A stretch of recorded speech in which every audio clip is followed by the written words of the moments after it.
Merci de nous recevoir chez vous à cette autre émission transcontinentale, une émission qui traverse pratiquement toute l'Afrique.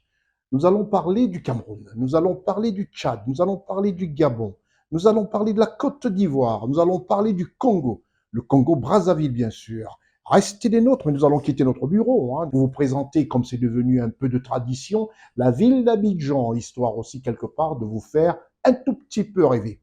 À tout de suite.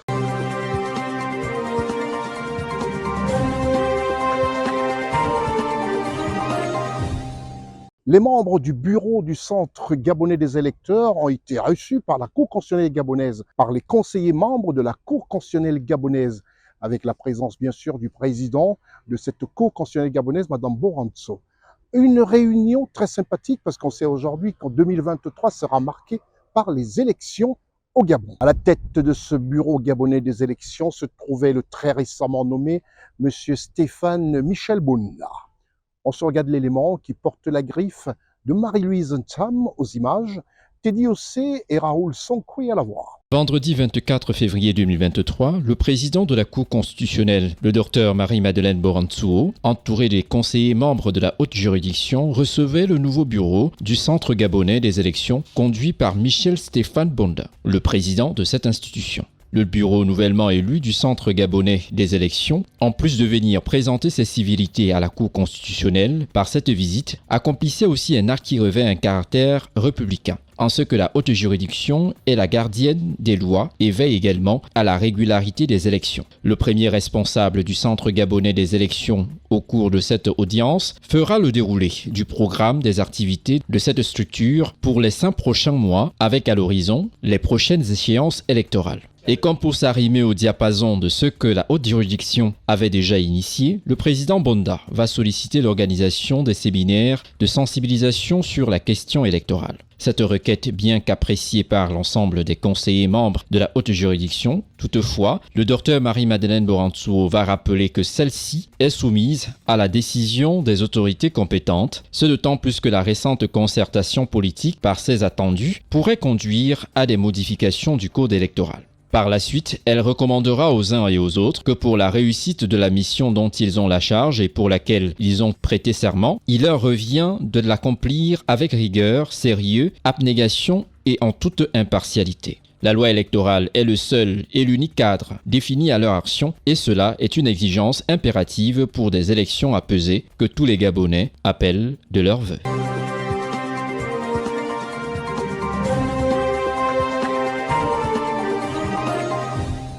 Parlons du Tchad, qui est devenu une attraction pour de nombreux financiers. Le président de transition de la République tchadienne a reçu un groupe de financiers avec à la tête le prince du Qatar. Ce groupe financier qatari est très intéressé pour des investissements dans nombreux secteurs qui feront ainsi le bonheur des Tchadiens. Le président de transition, le général Mahamat Idriss Déby Itno, a reçu ce lundi 27 février 2023 une délégation du groupe financier MBS JD Uroé. Celle-ci était conduite par son Altesse Sheikh Naïef bin Aïd Al Thani, prince du Qatar et président du conseil d'administration du dit groupe. Arrivé au terme de leur séjour au Tchad, Sheikh Naïef bin Aïd Al Thani et son équipe sont venus faire part au chef de l'État de leur intérêt pour investir au Tchad dans plusieurs domaines et lui rendre compte des différentes consultations que la mission a menées durant son séjour au Tchad. Le groupe financier porte un grand intérêt pour nombre de secteurs en adéquation avec les priorités de développement du chef de l'État, a fait savoir Prince Zéphir, président de JD Uroé. Nous avons eu l'opportunité d'avoir un entretien sur les priorités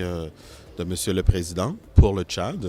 Il a pu nous partager les priorités de développement économique du Tchad ainsi que sa vision pour laquelle notre groupe financier est extrêmement intéressé. D'ailleurs, nous avons eu différentes sessions de travail avec les différents ministères qui ont pu nous présenter leur portefeuille de projets prioritaires pour le bon développement du pays. Et parmi ces projets, nous avons pu entendre avec le pays pour pouvoir fournir un accord cadre d'investissement.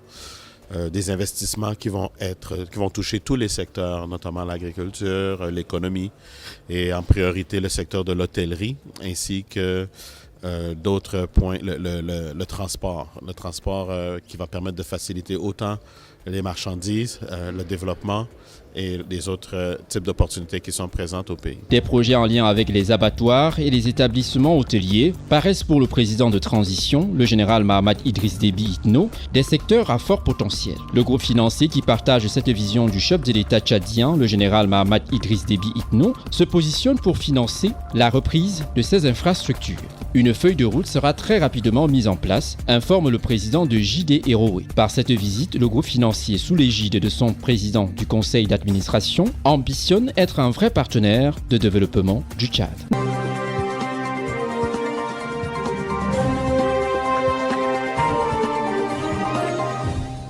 Encore le Gabon avec cette visite du Premier ministre de la Papouasie-Nouvelle-Guinée qui a rendu visite au président de la République gabonaise. Ensemble, ils ont évoqué de nombreux sujets qui prouvent aujourd'hui que le Gabon, sous l'égide de son chef d'État, son Excellence Ali Bongo Ondimba, devient aussi une attraction. L'Afrique bouge, et elle bouge dans le très bon sens. Ensemble, le Premier ministre de la Papouasie-Nouvelle-Guinée a discuté aussi sur des sujets qui touchent l'environnement, la préservation de la forêt. Le Gabon s'illustre en bon défenseur.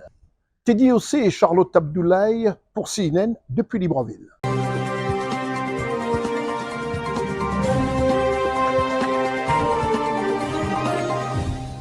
Son Excellence Ali Bongo Ondimba, président de la République gabonaise, chef de l'État, a reçu ce jour au Palais de la Rénovation une délégation conduite par M. James Marap, Premier ministre de Papouasie-Nouvelle-Guinée. Au cours de cette audience, le président de la République gabonaise, son Excellence Ali Bongo Ondimba, et M. James Marap, Premier ministre de Papouasie-Nouvelle-Guinée, ont échangé sur les sujets d'intérêt commun, notamment sur les questions de développement, de biodiversité, de préservation et de gestion durable des forêts tropicales. Pour rappel, le Gabon et la Papouasie-Nouvelle-Guinée entretiennent une convergence de vues au niveau multilatéral sur les questions environnementales et climatiques exprimées lors de la 15e conférence des parties, COP15, à Copenhague et lors de la COP21 à Paris. Les deux personnalités ont notamment évoqué la nécessité de créer une coalition forte de pays forestiers pour la préservation et l'exploitation durable des forêts. Le président et moi avons eu une rencontre cordiale.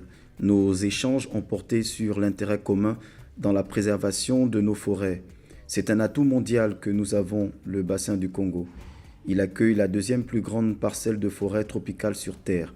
La région de l'Amazonie possède la première. Alors c'est pourquoi il était important pour moi de prendre part à ce sommet. Ce que nous avons en héritage en tant que nation forestière, c'est l'oxygène. Je suis venu ici avec mon ministre des Forêts pour travailler, car nous sommes également confrontés aux mêmes défis dans ce processus. Les gouvernements, les associations caritatives ont fait un excellent travail en termes de protection, de préservation des forêts et de la biodiversité. Le Gabon est très engagé dans les actions en faveur de la préservation de l'environnement et il est l'un des pays les plus actifs en matière de lutte contre le changement climatique. En leur qualité de pays du bassin du Congo-Ogooué et de la forêt amazonienne, doté d'un couvert forestier important, le Gabon et la Papouasie-Nouvelle-Guinée entendent porter haut la voix des pays forestiers lors du One Forest Summit qui se tiendra à Libreville les 1er et 2 mars prochains. Le fait que nous soyons ici est une preuve suffisante pour donner du respect à la visibilité et à ce que Monsieur le Président et son gouvernement font en matière de gestion des forêts. Mais plus encore, nous essayons maintenant de faire en sorte que tous les pays forestiers se rassemblent pour parler d'une seule voix, car nous possédons une grande empreinte carbone sur la planète Terre. L'enjeu majeur de ce sommet vise en outre l'obtention de financements permettant la mise en place d'un système équitable de valorisation au bénéfice de nos populations et la rémunération à leur juste valeur des pays faisant partie de la solution au changement climatique. Le Premier ministre de Papouasie-Nouvelle-Guinée a salué le leadership du chef de l'État gabonais pour son rôle majeur en matière de préservation des écosystèmes et l'a remercié pour son accueil amical et particulièrement chaleureux qui lui a été réservé en terre gabonaise ainsi qu'à la délégation qui l'accompagne.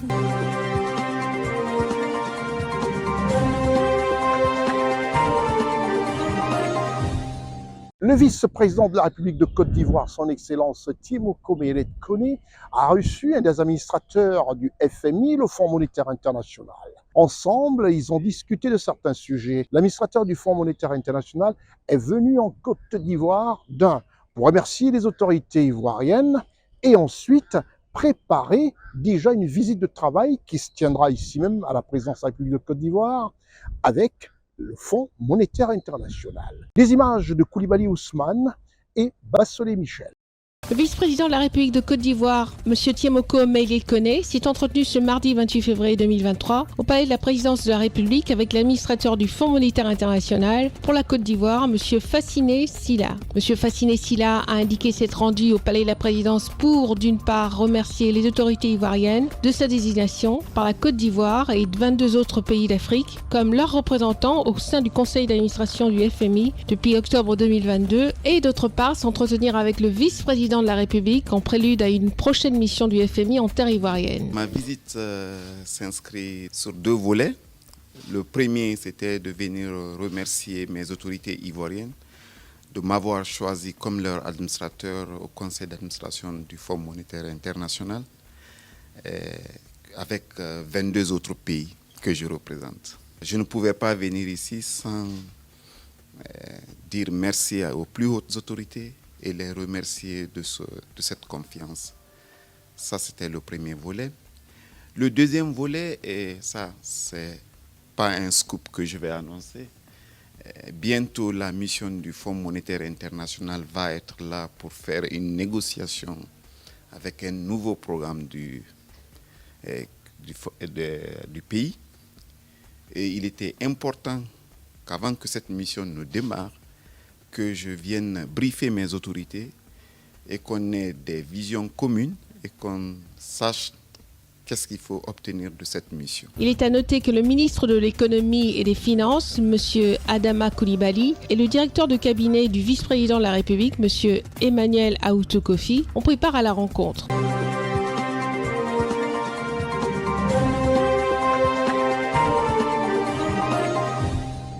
Le président de la République de Côte d'Ivoire, son Excellence Alassane Ouattara, a échangé ce jeudi 2 mars 2023 au palais de la présidence de la République à Abidjan avec l'ambassadeur du Royaume d'Arabie Saoudite en Côte d'Ivoire, son Excellence Abdullah bin Ahmed Al Sobahi. En fin de mission en Côte d'Ivoire, le diplomate saoudien est venu faire ses civilités et adieu au chef de l'État. Le chef de l'État ivoirien, son Excellence Alassane Ouattara, a saisi cette occasion pour saluer la contribution de son Excellence Abdullah bin Ahmed Al Sobahi au raffermissement des relations et des liens entre la Côte d'Ivoire et le Royaume d'Arabie Saoudite, un pays ami. C'est l'ambassadeur du Royaume d'Arabie Saoudite qui prend congé de nous après pratiquement 4 années de mission en Côte d'Ivoire. Je tiens à dire à monsieur l'ambassadeur combien nous avons apprécié sa contribution au resserrement des liens entre le Royaume d'Arabie Saoudite et la République de Côte d'Ivoire, et aussi dire que le Royaume d'Arabie Saoudite est un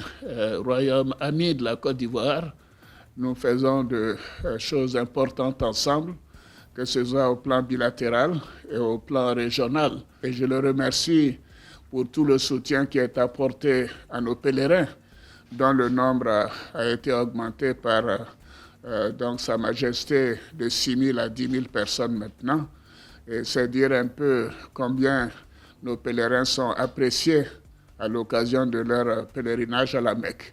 Monsieur l'ambassadeur, je voudrais que vous transmettez à nouveau à Sa Majesté, le roi Salman, toute ma gratitude pour tout ce qu'il fait pour les musulmans de Côte d'Ivoire, pour les Ivoiriens en général, et dire que, comme convenu, j'attends de lui rendre visite dans les mois qui viennent dans le Royaume d'Arabie Saoudite. Merci beaucoup, monsieur l'ambassadeur. Ambassadeur du Royaume d'Arabie Saoudite, en fin de mission en Côte d'Ivoire, a quant à lui tenu à remercier le président de la République pour l'appui et le soutien qu'il lui a apporté tout au long de son mandat en Côte d'Ivoire. Ça a été un grand honneur pour moi aujourd'hui de rendre visite à son Excellence, monsieur le président Alassane Ouattara. Je remercie monsieur le président de la République pour le soutien que j'ai eu au cours de mon séjour en Côte d'Ivoire. Et les soutiens de monsieur le président de la République et tous les membres du gouvernement de la République de Côte d'Ivoire m'ont aidé beaucoup à accomplir bien ma mission en Côte d'Ivoire.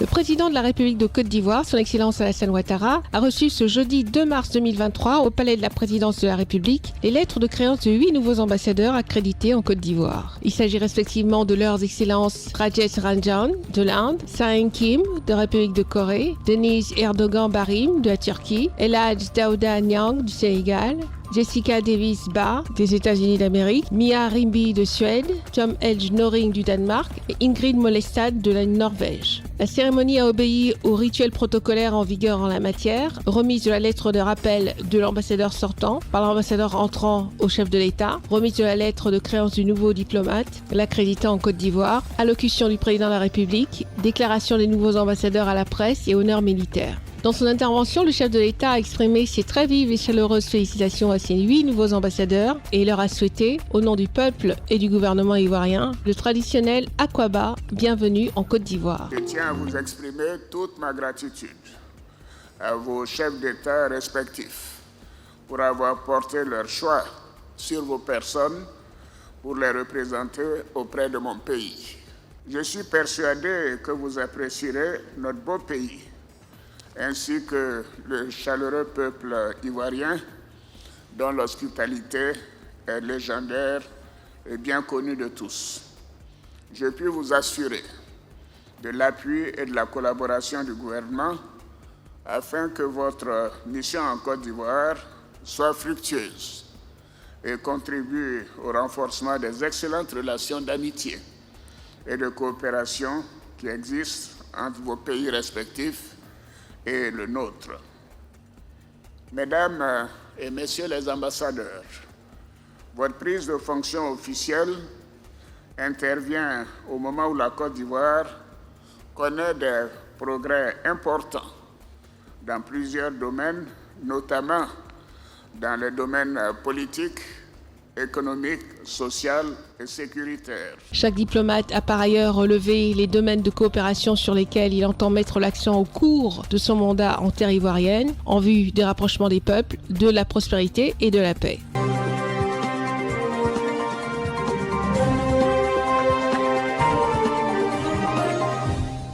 Ça y est, désormais, en Côte d'Ivoire, le permis à points est lancé. Les automobilistes devront faire attention désormais. Mais nous allons parler du Cameroun.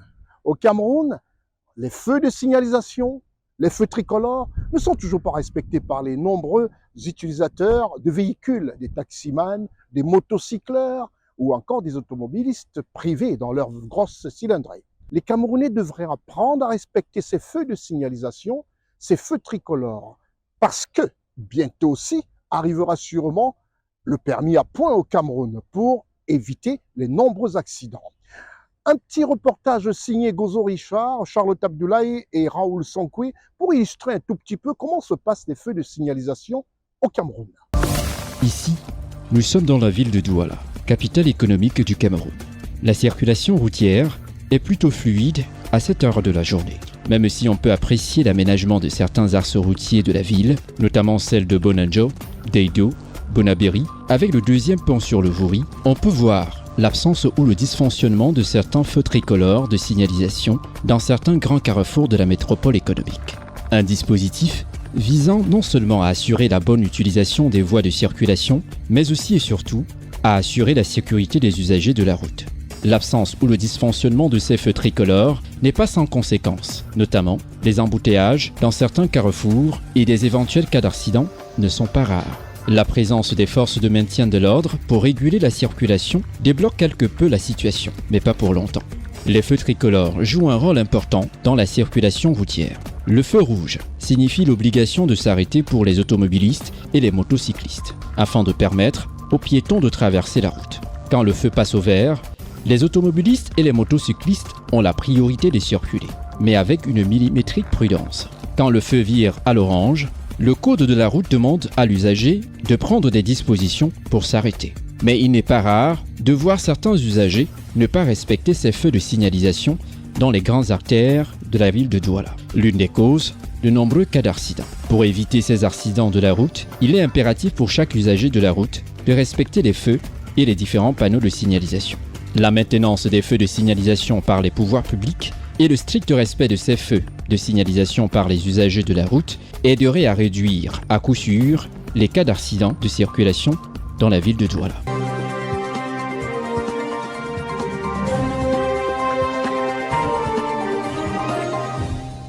Faire taire les armes, tel est le vœu du président de la République congolaise, son Excellence Denis Sassou Nguesso. Le président de la République du Congo tient à ce que toutes les résolutions prises dans les différents sommets et rencontres avec ses pairs puissent être de réalité sur le terrain. Le président de la République congolaise, Denis Sassou Nguesso, a reçu son homologue burundais au Palais du Peuple à Brazzaville. Ensemble, ils ont évoqué de nombreux sujets, tels l'insécurité dans la zone du Sahel.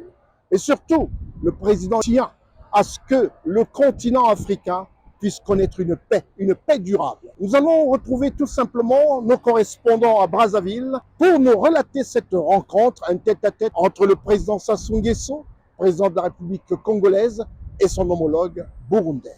Il est très exactement 11h30 quand le véhicule portant en son bord le chef de l'État burundais, son Excellence Évariste Ndayishimiye, a franchi l'enceinte du Palais du Peuple à Brazzaville. Son Excellence Évariste Ndayishimiye est accueilli au perron du Palais du Peuple par son Excellence Denis Sassou Nguesso, président de la République du Congo. Le chef de l'État burundais, son Excellence Évariste Ndayishimiye, est au deuxième jour de sa visite de travail et d'amitié en terre congolaise. Les deux dirigeants ont eu des échanges en tête-à-tête d'un peu plus d'une heure dans le salon des ambassadeurs du Palais du Peuple sur le renforcement de l'axe Brazzaville-Bujumbura, en ce qui concerne particulièrement le partage d'expériences en matière d'agriculture et la résolution des crises sécuritaires en Afrique, en mettant un accent sur le conflit armé à l'est de la République démocratique du Congo. Pour le chef de l'État burundais, son Excellence Évariste Ndayishimiye, les relations entre le Congo et le Burundi sont au beau fixe. Il est temps de mettre à profit les différents accords signés entre les deux États afin de matérialiser la volonté d'asseoir une véritable coopération. Vous savez que le Burundi a passé des moments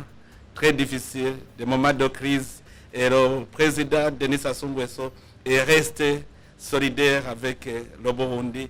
Et voilà, le Burundi se relève de plus en plus et revient sur la scène internationale. Je vous remercie beaucoup de votre engagement sur le Burundi. Et maintenant, il est temps de renforcer les relations sud-sud. Nous avons un continent qui est riche. Moi, je l'ai toujours dit, je ne dirai jamais que l'Afrique est pauvre. Nous avons des opportunités, nous avons des atouts.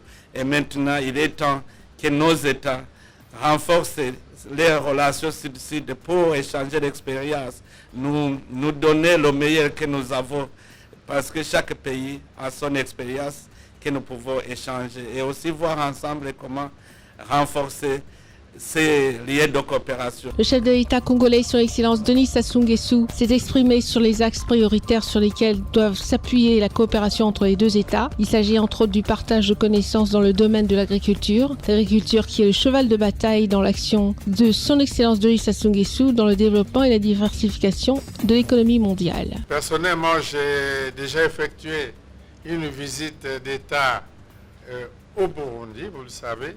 Je suis allé à l'intérieur du Burundi, paix à son âme, j'étais avec le président Nkurunziza, on a au contact des paysans. J'ai vu que là-bas, il y a une riche expérience dans le domaine du développement agricole. Vous voyez que c'est exprès que j'ai mis le ministre Ngobo, ministre accompagnateur du président Ndayishimiye.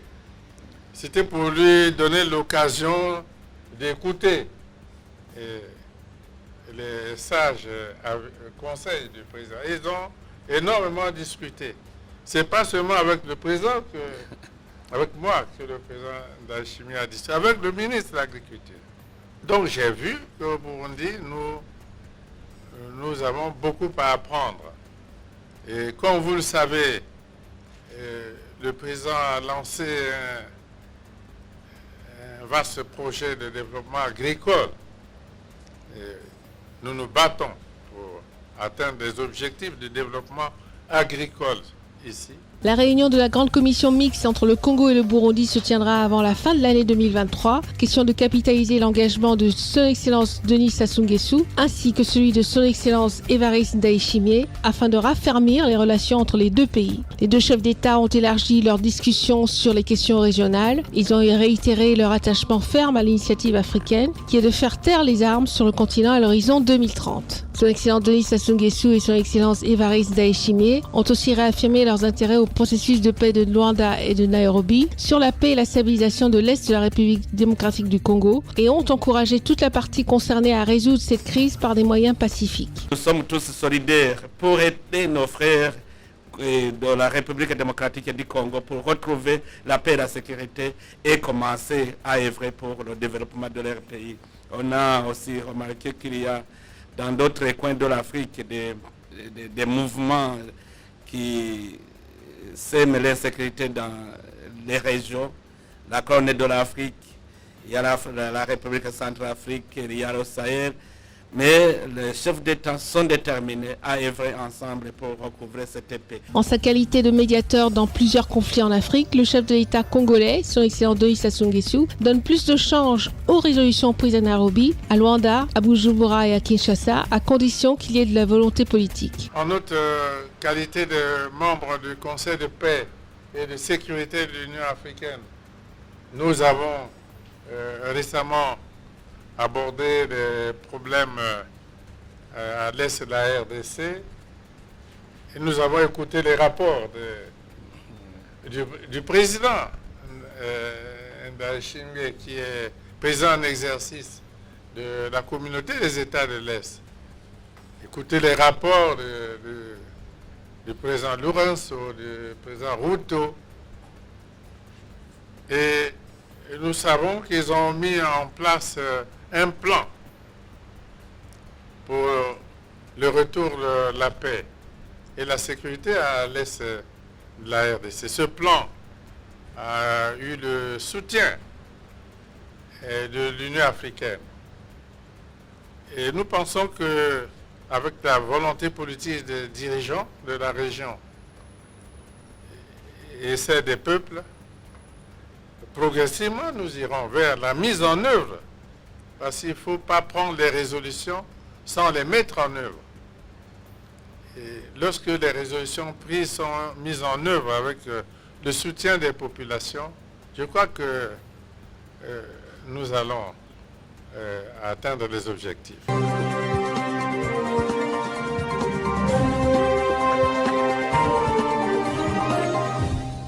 Après le Congo-Brazzaville, nous allons dans le pays le plus peuplé d'Afrique, le Nigeria. Ce pays d'Afrique au sud du Sahara qui se distingue non seulement par la densité de sa population, mais aussi par son économie, malgré le fait que cette économie est un tout petit peu en berne ces derniers temps. Le président de la République, son Excellence Muhammadu Buhari, ne s'est pas représenté comme l'exige la constitution de son pays, le Nigeria. Il a tenu à respecter cette constitution et les élections se sont déroulées, non sans heurts. Partons pour le Nigeria et regardons un tout petit peu comment se sont déroulées les élections dans ce pays, l'un des plus peuplés d'Afrique et d'expression anglaise. Les tout premiers résultats de la présidentielle ont commencé à être proclamés ce 26 février, après un scrutin très disputé dans le pays le plus peuplé d'Afrique, où les retards pris dans les opérations de décompte ont suscité inquiétudes et accusations de tentatives de fraude. Plus de 87 millions d'électeurs appelés samedi à choisir parmi les 18 candidats, l'homme qui aura la lourde tâche pendant les 4 années à venir de redresser le Nigeria. Une nation plombée par une économie en crise, les violences récurrentes de groupes armés, ainsi qu'un appauvrissement généralisé de la population. L'annonce des résultats, étape par état, a commencé peu avant 19h heure locale, mais cela risque de prendre plus de temps après avoir donné les chiffres pour Ekiti, un petit état du sud-ouest. La Commission électorale nationale a reporté la suite à ce lundi 27 au matin. Le Nigeria compte 36 États et la capitale fédérale Abuja. Atiku Abubakar, candidat de l'opposition PDP, a appelé la Commission électorale nationale à rester neutre et à publier les résultats au plus vite, accusant certains gouverneurs d'essayer de compromettre le processus électoral.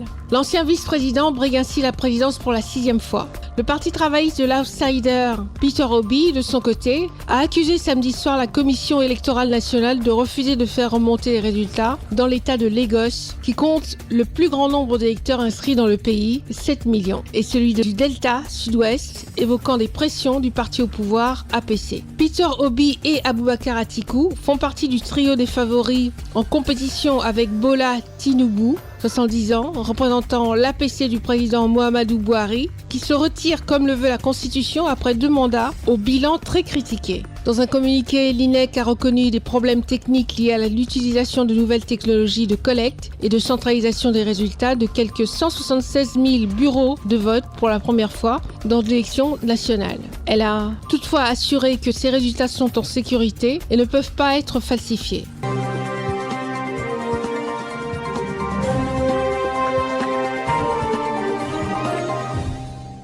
Les élections au Nigeria se sont déroulées comme vous avez regardé, comme vous avez vu et entendu. C'est pour prévenir les différents heurts et les différents tumultes, les différents mouvements hostiles que la Cour constitutionnelle gabonaise, dans sa réflexion, a touché du doigt ce qu'il fallait. Il faudrait que nos politiques apprennent à former leurs militants, à nous former, tous, militants et populations de chaque pays, pour que l'Afrique cesse d'être un endroit du monde où quand il y a élection, il y a tout de suite des événements. Et cela a été une idée géniale de la Cour constitutionnelle gabonaise, présidée par le docteur Marie Moranto, qui a retenu l'attention de toute l'équipe de CNN, et nous avons décliné en un extrait baptisé « L'histoire retiendra ». Il faut véritablement que l'histoire retienne ce qu'a fait la Cour constitutionnelle, à savoir lancer une campagne de sensibilisation sur le processus électoral au Gabon.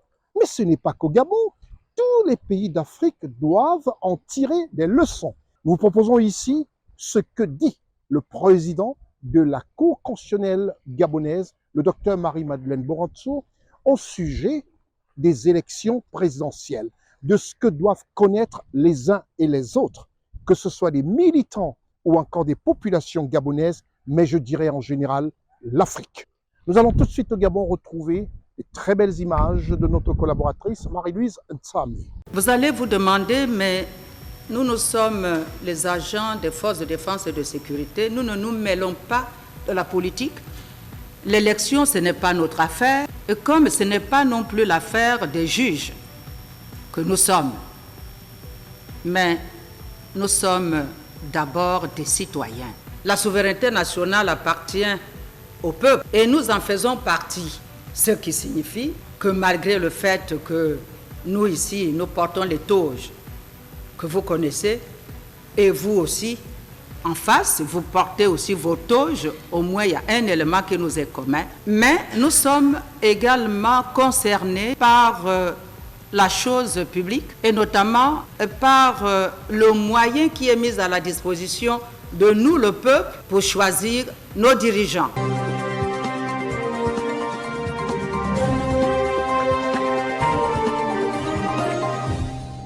La campagne de sensibilisation sur le processus électoral au Gabon, avec tous les éléments et surtout tout ce que vient de dire le président de la Cour constitutionnelle gabonaise, j'espère que cela a bien retenu votre attention.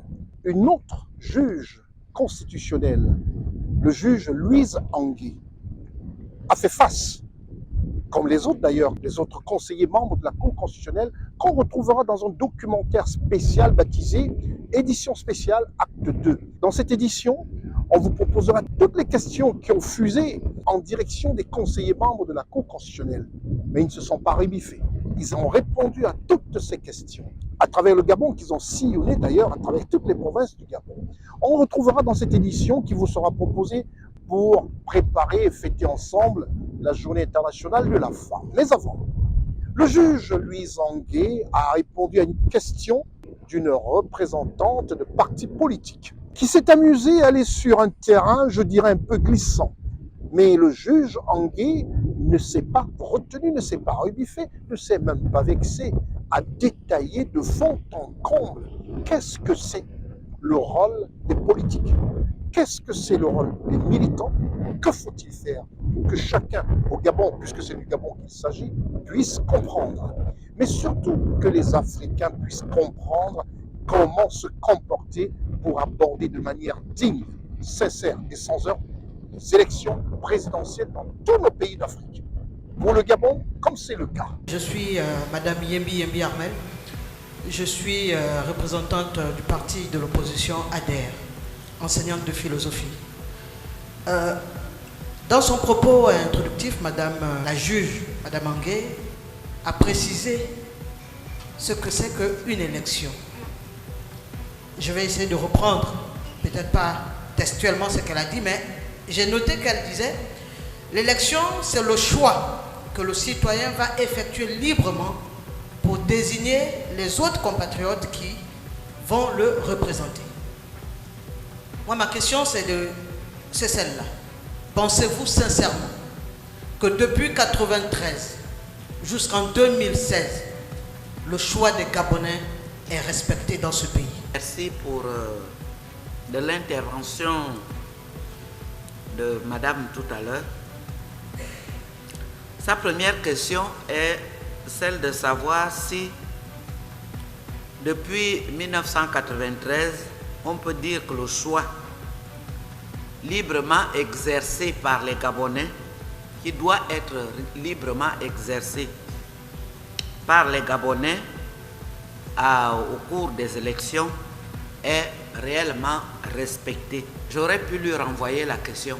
Tout au long de notre exposé, nous avons pris soin d'expliquer ce qui se passe dans le processus électoral. Nous avons dit que ce processus électoral comprend en réalité deux principales phases. La phase préélectorale et la phase de l'élection même du choix.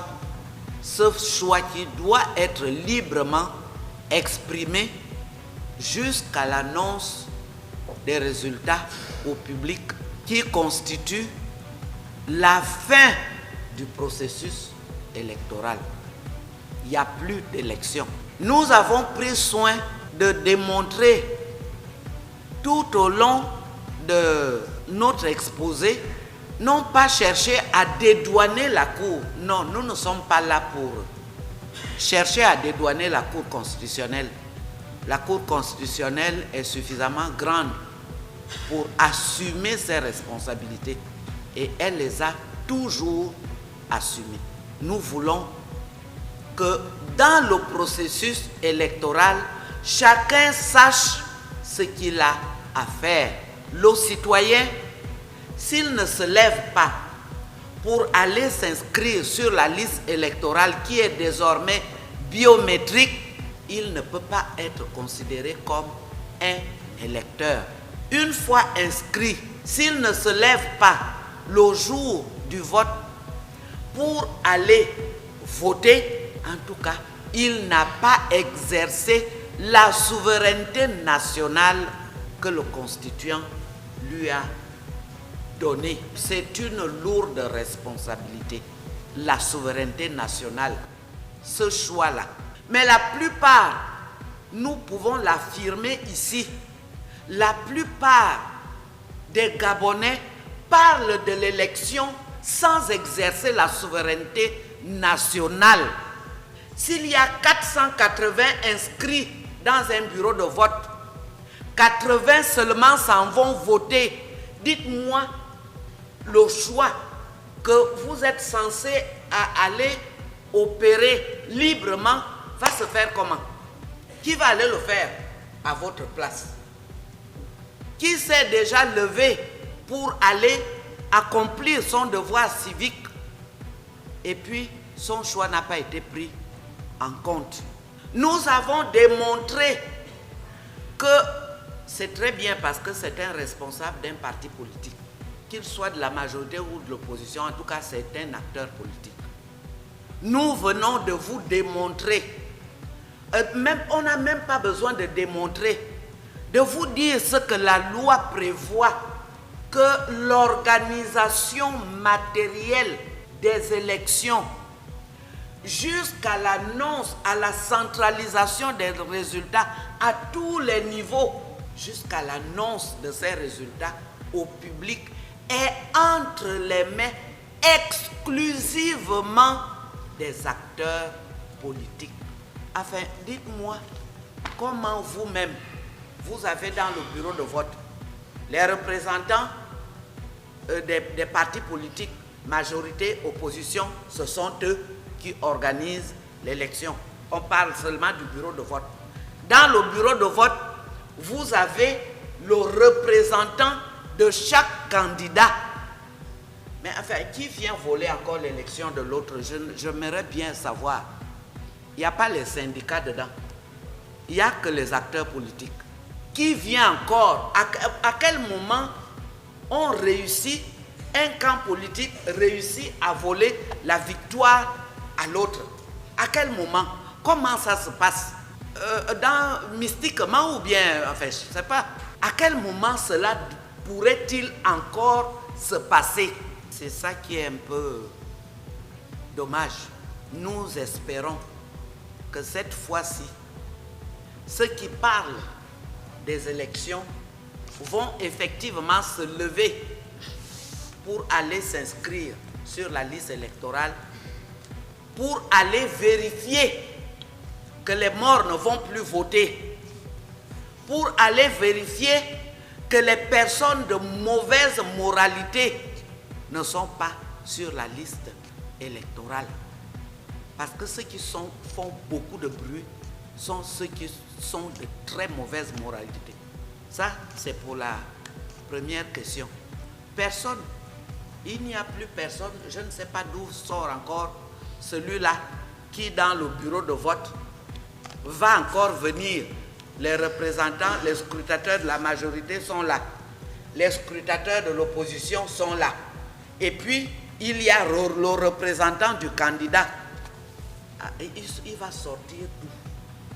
Celui qui va encore faire en sorte que ma voix, que j'ai bien mise, parce que ce sont des détails dans lesquels nous ne sommes pas descendus, mais des détails que les partis politiques eux-mêmes doivent porter à la connaissance de leurs électeurs dans l'enveloppe à coller, si c'est maintenu.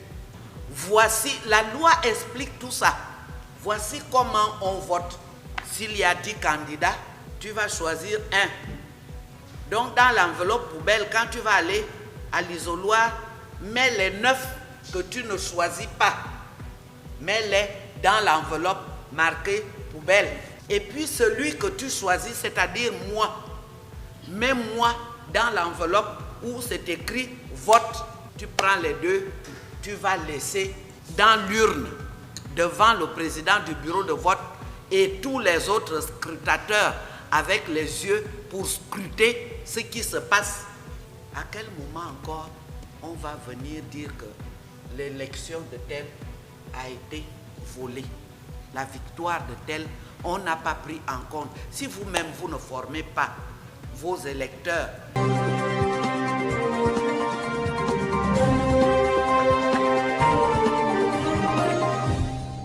La Côte d'Ivoire brille de par sa gouvernance. La Côte d'Ivoire brille par son esprit de travail.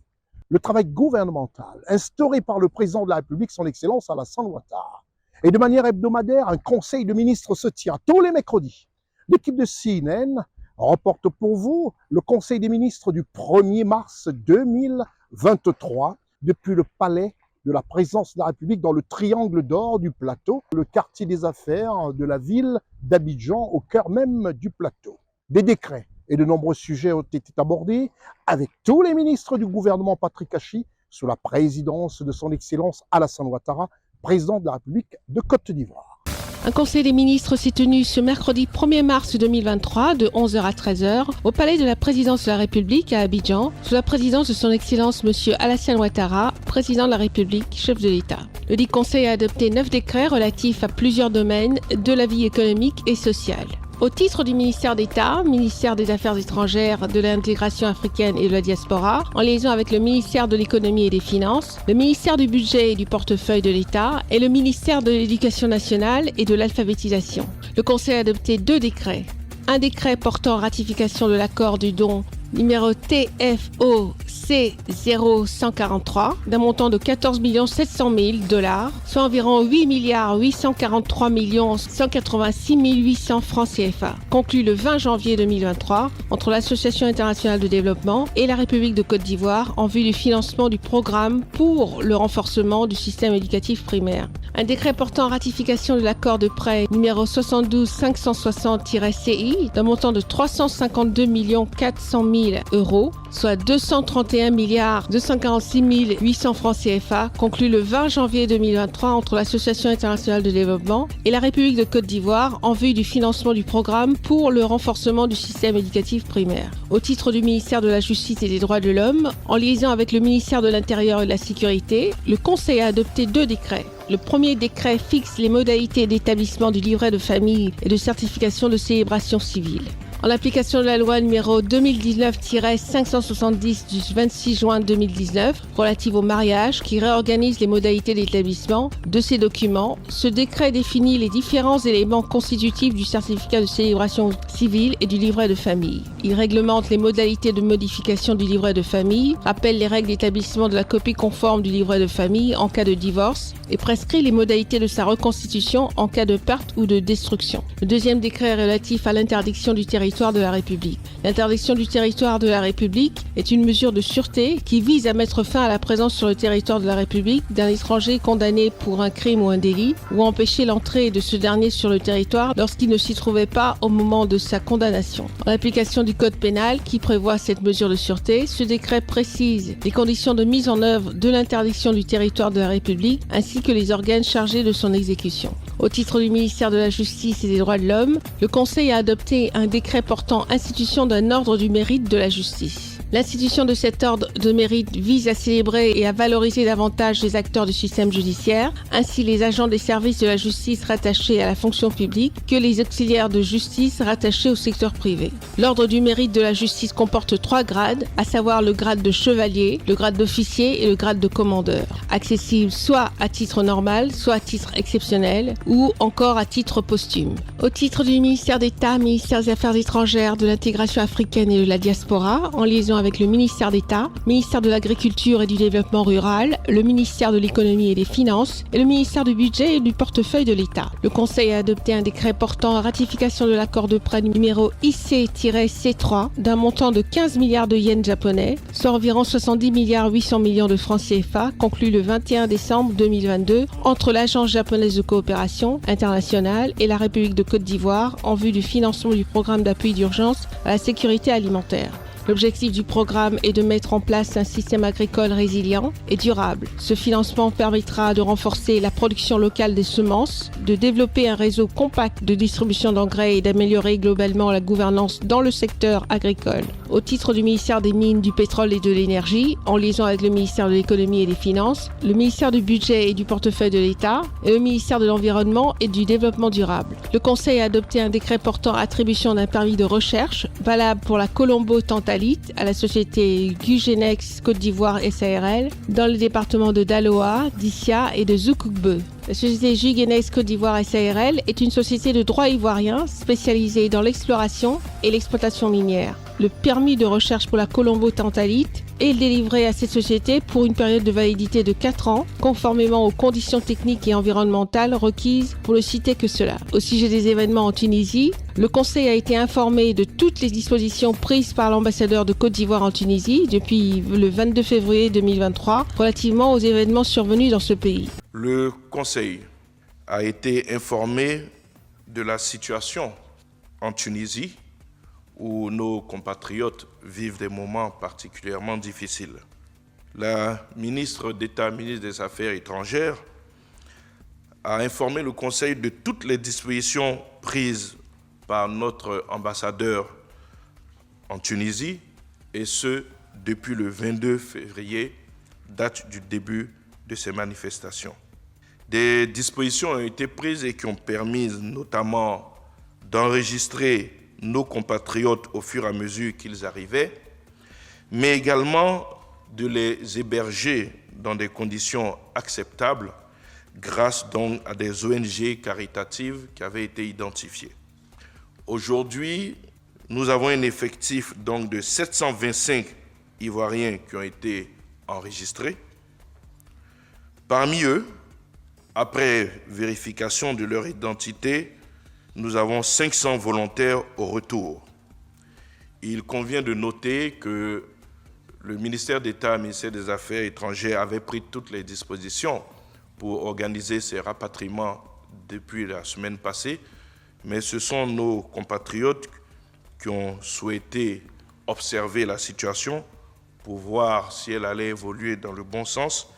Et aujourd'hui, des instructions ont été données avec l'accord de nos concitoyens, puisque le retour est volontaire, pour enclencher les opérations de retour dans notre pays. Notre compagnie nationale Air Côte d'Ivoire a été mise en mission pour pouvoir donc opérer ces retours-là.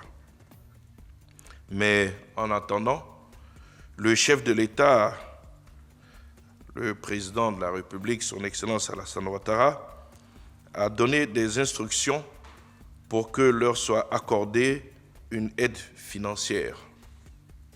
De même, des instructions ont été données pour qu'un pécule leur soit versé à leur retour en Côte d'Ivoire afin de faciliter leur réintégration et notamment permettre à ceux qui doivent se rendre à l'intérieur de pouvoir donc y rejoindre leur famille. L'ensemble de cette opération, aussi bien le coût donc, de transport, l'aide financière apportée en Tunisie et le pécule qui leur sera accordé, coûtera à l'État de Côte d'Ivoire un peu plus d'1 milliard de francs CFA. Au titre du ministère de la Justice et des Droits de l'Homme, en liaison avec le ministère de l'Intérieur et de la Sécurité, le Conseil a adopté un décret relatif à l'interdiction du territoire de la République. Décret relatif à l'interdiction du territoire de la République. Cette mesure de sûreté vise à mettre fin à la présence sur le territoire de la République d'un étranger condamné pour un crime ou un délit ou à empêcher l'entrée de ce dernier sur le territoire lorsqu'il ne s'y trouvait pas au moment de sa condamnation. Elle est prise en application du Code pénal qui prévoit cette mesure de sûreté. Ce décret précise les conditions ainsi que les organes chargés de l'exécution de mise en œuvre de l'interdiction du territoire de la République. Au titre du ministère de l'Emploi et de la Protection sociale, en liaison avec le ministère de la Santé, de l'Hygiène publique et de la couverture maladie universelle, le Conseil a adopté un décret modifiant le décret numéro 2017-47 du 25 janvier 2017 fixant les modalités d'accès aux prestations de soins santé de la couverture maladie universelle, telles que modifiées par le décret numéro 2020-903 du 18 novembre 2020. Le Conseil a adopté un décret modifiant le décret du 25 janvier 2017 fixant les modalités d'accès aux prestations de soins de santé de la couverture maladie universelle, telles que modifiées par le décret du 18 novembre 2020. Ce décret réduit la durée du délai de carence de 3 à 1 mois, aussi bien pour l'ouverture que pour le rétablissement du droit aux prestations de soins de santé pour tous les assurés sans distinction de nationalité. Aussi, le décret précise que le rétablissement du droit aux prestations de soins de santé après suspension pour cessation de paiement de la cotisation n'est acquis qu'après paiement de toutes les cotisations dues et l'observation d'un nouveau délai de carence d'1 mois à compter de la date du paiement des dites cotisations. Le prochain Conseil des ministres aura lieu le mercredi 29 mars 2023 à Abidjan.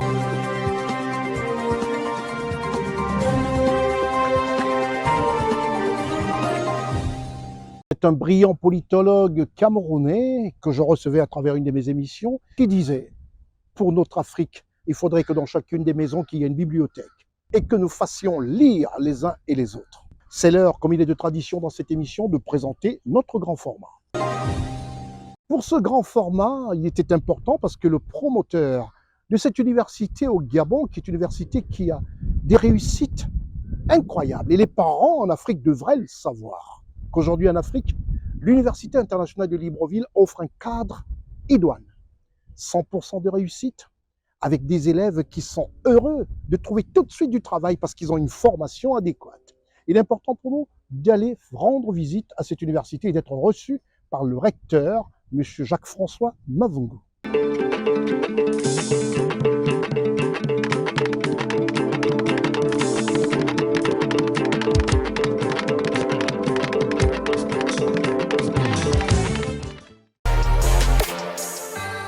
qui nous regardaient un peu partout, sur les 54 pays que compte l'Afrique, même au Soudan, hein, pas de problème. Sachez que nous sommes à Issassa, à une quinzaine de minutes à peu près de Libreville. Le maître de lieu, c'est le recteur de cette université, qui n'est autre que M. Jacques-François Mavungu.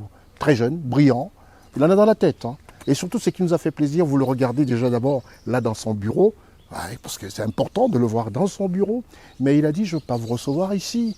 Je trône sur une université qui est pratiquement installée sur 80 hectares, comme vous regardez, 80 hectares. Il est important qu'on aille écouter un peu les oiseaux, qu'on aille se mettre un tout petit peu autour des plantes, et c'est le lieu qu'il a choisi pour nous recevoir. On se retrouve juste après la réclame avec le recteur de l'université internationale de Libreville, à Issassa. Et les étrangers, les non-gabonais sont pratiquement bluffés, ça c'est dans notre jargon, par cette université. Ces étrangers qui sont non-gabonais, comment doivent-ils s'y prendre pour s'inscrire, parler des conditions d'accès, l'écoute, comment devaient-ils s'y prendre pour s'inscrire dans cette joyau architectural? Permettez encore une seconde, là on aperçoit même des chevaux, ça veut dire qu'on peut s'évader pour aller regarder les chevaux avec un bouquin. Alors parlez-nous de tout ce qui concerne l'écoute, l'inscription dans cette université. Merci bien, Monsieur Constieka. Je pense que c'est d'abord à moi de vous remercier, vous qui avez fait le déplacement pour venir visiter ce bijou que nous avons au cœur du grand Libreville, par rapport à la nature, mais par rapport aussi aux interactions entre humains. Cette université est construite pour servir pas la nation, mais les nations, hein, d'où son nom, l'Université internationale de Libreville. Et donc, nous devons partager ce que nous savons faire ici, nous devons faire connaître cette université-là pour que chaque Africain puisse envoyer son enfant ici pour venir apprendre, pour venir acquérir des compétences, des savoirs nécessaires pour pouvoir s'insérer de façon harmonieuse sur le marché de l'emploi. Pas seulement au Gabon, mais en Côte d'Ivoire, au Sénégal et un peu partout pour pouvoir pousser le développement de nos pays. Faire développer cette université, partager la vision de cette université-là ne peut pas s'arrêter dans nos frontières du Gabon. Et ce que nous voulons faire ici, là, nous voulons s'arrimer aux standards qui sont au niveau international.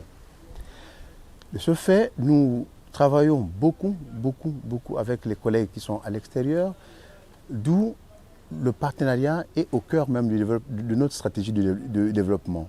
Nous développons des partenariats avec les universités nord-américaines, notamment l'université de Montréal, que nous développons. Nous faisons actuellement une formation sur l'exécutif MBA. Nous travaillons dessus pour donner la chance aux cadres de la nation ou de la région l'occasion de renforcer leur capacité managériale, leur capacité en leadership pour booster les performances des entreprises et même des bénéficiaires de ces formations. Nous développons aussi des collaborations avec diverses universités au niveau national, l'université Omar Bongo, qui est l'université mère. Donc on travaille en étroite collaboration, l'université des sciences techniques de Masuku, l'université des sciences de la santé. Et au niveau international, on a au niveau africain d'abord, l'université Cheikh Anta Diop, avec laquelle nous développons des formations doctorales. Dakar, qui est l'université mère aussi en Afrique francophone. Nous avons des collaborations étroites avec l'université de Lomé, notamment dans le domaine du droit, et bien d'autres universités.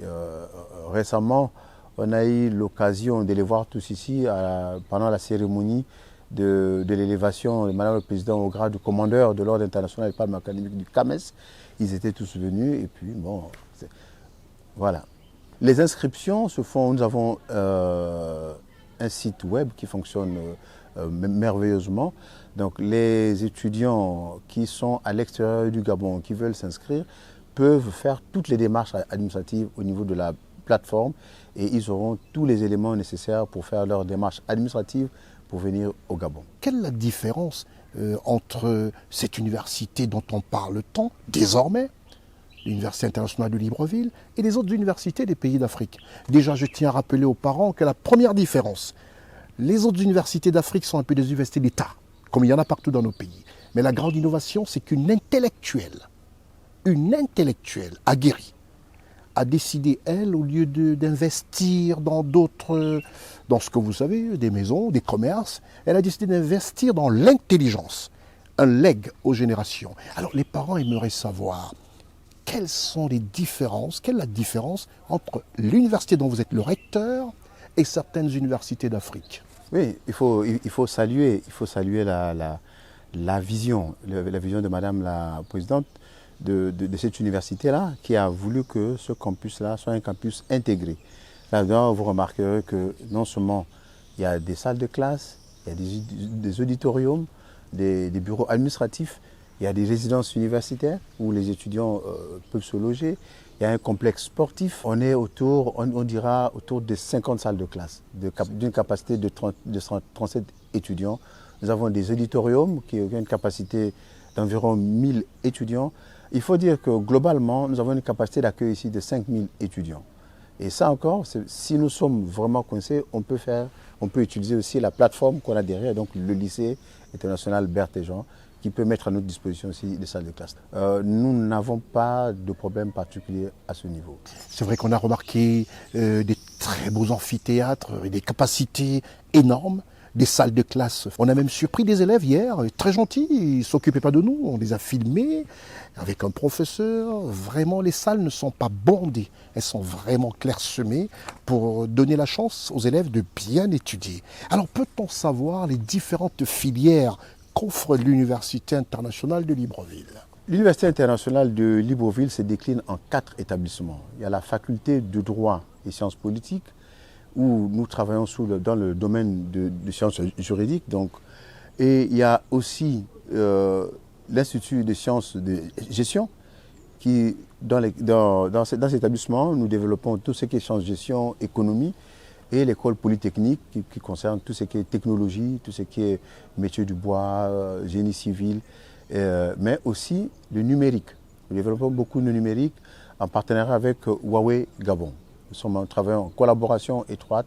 Ils viennent faire des enseignements ici là, ils délivrent des certificats dans ce sens. On a aussi donc l'Institut international de recherche biomédicale. Là-dedans, donc, nous allons développer tout ce qui est métier de la santé et parasanté.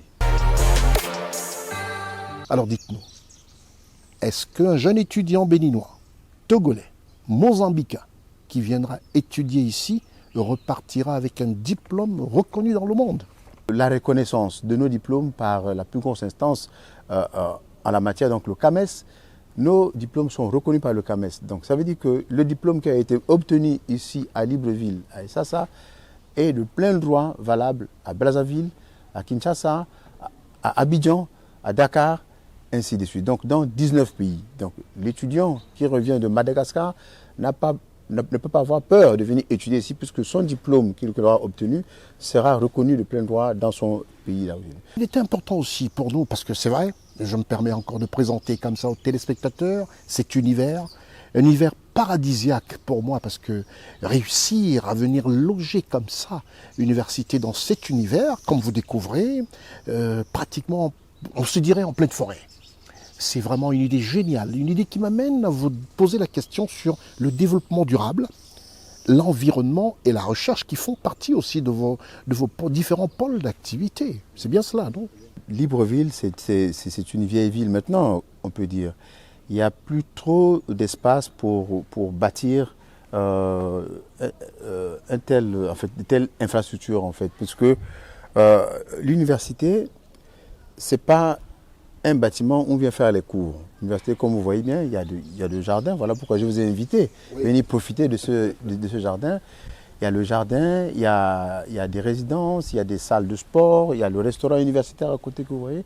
Il y a la plateforme de sport, en fait. Les étudiants doivent étudier, mais aussi dégager toute l'énergie négative qui est en eux en faisant du sport. Et je pense qu'à Libreville, on ne peut pas avoir cette superficie-là. Donc il fallait s'excentrer tout petit peu pour bénéficier du calme qu'il y a à la périphérie, pour que les étudiants puissent vraiment être concentrés dans le travail. Vous voyez bien que tout autour, il n'y a pas de bar, il n'y a pas de boîte de nuit, il n'y a pas quelques facteurs de déperdition des étudiants.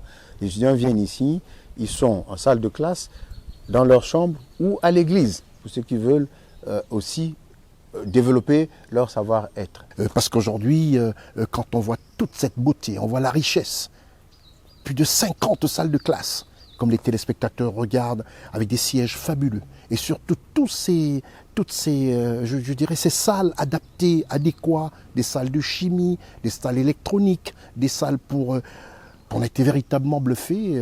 Parler surtout aux parents qui ont envie d'envoyer leurs enfants faire de très belles études sur la formation, sur l'adéquation en Afrique entre la formation emploi. C'est très important de permettre aux étudiants qui sortent de votre université de trouver tout de suite un emploi, parce que la formation est un levier essentiel. Alors un dernier mot aux téléspectateurs d'Afrique. Les programmes sont suivis. Ça veut dire quoi? Ça veut dire que toutes nos maquettes de formation sont mises en place par rapport aux besoins qui s'expriment dans la société. C'est-à-dire que nous travaillons beaucoup sur l'adéquation formation-emploi. Nous ne formons pas pour former parce qu'on a peur de générer des chômeurs. Nous construisons le capital humain qui devra servir pour le développement des nations. Donc, les maquettes de formation sont montées en collaboration avec les chefs d'entreprise. Nous tenons des réunions ici là pour voir quels sont les besoins qui s'expriment réellement sur le marché de l'emploi en termes de ressources humaines. Et c'est à ce moment-là que nous montons des projets de maquette que nous faisons valider de façon collégiale avec les chefs d'entreprise qui sont en partenariat avec nous d'ailleurs, qui interviennent aussi dans les formations ici. Et au bout de 5 ans, nous évaluons à nouveau ces maquettes.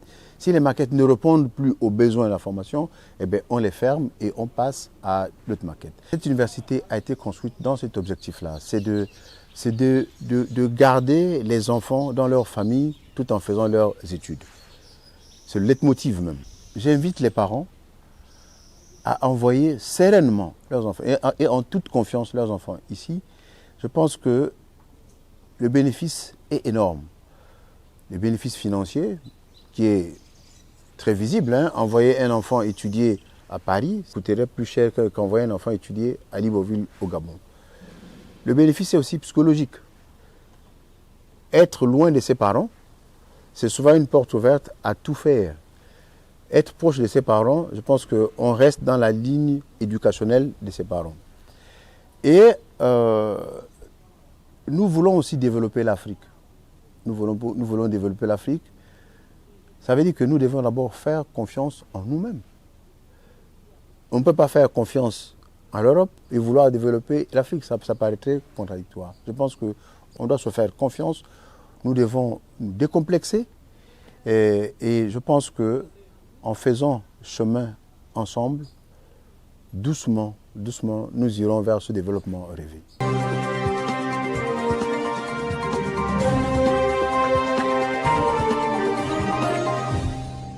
Il était important pour moi, pour boucler cette émission, puisque nous rentrons de plein fouet dans la Semaine internationale de la femme, de dire tout simplement merci à toutes les femmes de la planète. Leur souhaiter une joyeuse fête, cette fête internationale de la femme, en commençant par les épouses des chefs d'État.